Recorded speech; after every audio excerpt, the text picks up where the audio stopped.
हर तरह की खुराक अवेलेबल होनी है, लेकिन भैन ना स्टाइल थोड़ा चेंज हो वजना देश का जड़ा प्या है तो इस कितने कुछ लोगों ना यानी कि प्याले कितने निकल आने कितने लोग खा के यानी कि बंदा 150 रुपए राज में कदे पाए खाओ तो उस 400 रुपया बना मैंने गला करसा खरिया साफ सचिया ते सुचिया अस्सलाम वालेकुम वीरो प्रो भैनों की हाल है ठीक हो राजी बाजी हो काबत सब खैर करिए थे दुनिया ने किसी भी कोने चले जुलो ना हर इंसान अपने मुल्क नहीं अपनी देसी जी खुराक होनी ना वो छिक के आनी है चाहे तुसी थोड़ा पैसा ले चाहे तुसी ज़्यादा पैसा ले ठीक है हर तरह की खुराक अवेलेबल होनी है लेकिन भैन ना स्टाइल थोड़ा चेंज हो वजना है लेकिन खुराक तो वही होनी क्वालिटी भी होनी माशाल्लाह तो इसी तरह लोकल किस्म ने जो ठइये लगे पे होने ना रोडा नहीं होते उन्होंने टेस्ट ही तो बात ही कुछ और होनी माशाल्लाह एक ठइया लगा पे बेहतरीन किस्म ना अरसा दराज हो तो ठीक है ना तो इन्होंने कुछ चीज़ा किहड़ियां मौजूद हैं सारी गल दसा वीडियो पूरी वेखनी एक वीडियो जलाई भी देनी और उस बाद इस वीडियो शेयर भी करना अस्सलाम वालेकुम वालेकुम सलाम जी वीर ना की शानी शानी भाई कितने टाइम चो तुसी काम पे कर रहे हो वाले साहब अगे याद है तो माशाल्लाह ये समझो 2000 च सन ठइया शुरू होया है तो 24 साल पूरे होने लेन वाले साहब 2 साल पहले रजा हो गए तो हम 2 साल तो मैं ड्यूटी कर रहे थे माशाल्लाह जी वाले साहब तुसा ने कोई शक नहीं इस बहुत ज़्यादा मेहनत की इस जगह से और इस जगह वहाँ आबाद किया ने और उस तो बाद ट्रका लेना बड़ा ख्याल रखा गया लोकल जी ड्राइवर कम्यूनिटी वो आनी है किहड़ियां चीज़ां तुसी तैयार कर रहे हो असा को सर पाए होने ने चने होने ने दाल सब्जी होनी जरदा ते नमकीन चावल 6 आइटम होने सारे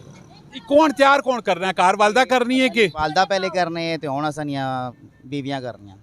वालदा नी रेसिपी पे चलनी कि बीवियां नी रेसिपी पे चलनी वालदा नी रेसिपी पे चलनी यानी कि तुसा नी जेहड़ियां बेगमां आईयां उन्हां वालदा कोलों सिक्ख्या उस तो बाद ते उन्हां वो कापी कर रहे हैं अच्छा शानी भाई मैं थोड़ा जा रेट शेट दस दो रेट कैसा है तुसा ने रेट असां बिल्कुल मुनासिब हो जिंदी 150 रुपए जैसी रोटी बंदे खुला सकने दाल सब्जी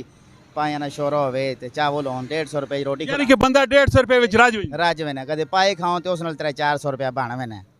पाए पाए वैसे तुसी की समझने क्या देश का जड़ा प्या है ते इस विचों कितने कुछ लोगों ना यानी कि प्याले कितने निकल आने कितने लोग खा के ये तकरीबन जी माशाल्लाह के 100 ने गए गड़े असी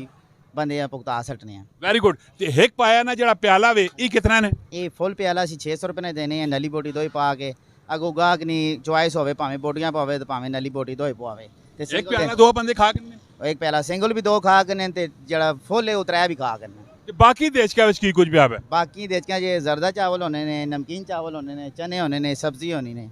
कोई गिला शिकवा कोई किसी पब्लिक ना कोई मिला होवे कोई क्वालिटी विच कोई डाउन होयो फिलहाल तो गिला शिकवा कोई नहीं कि वालू साहब ने वहने तो बाद कि वे जे नाम है वो आने उन्होंने वाला टेस्ट नहीं आना लेकिन उन्होंने 40-50 साल इस काम गुजारे तो असा हूँ नवा शुरू किया तो उन्होंने हाथ नहीं लजों तक पहुँचने टाइम तो लगसी ना बिल्कुल कोई शक नहीं जी वाले साहब ही होने ना वो आने ना देसी प्याओ प्याओ ही होना है आइए गल समझ जी माशाल्लाह जी अगर तुसा खाना पीना होवे सुबह ने टाइम आग खुलनी है तो लाजमी तुसा हसन अब्दाल इस जगह से विजिट करना है केड़ी जगह से लोकेशन तुसा कमेंट करना है शानी भाई आके तुसा कमेंट ना रिप्लाई दे सुन मिलना है नेक्स्ट वीडियो अपना बहुत सारा ख्याल रखियो फी अमान अल्लाह पाकिस्तान जिंदाबाद।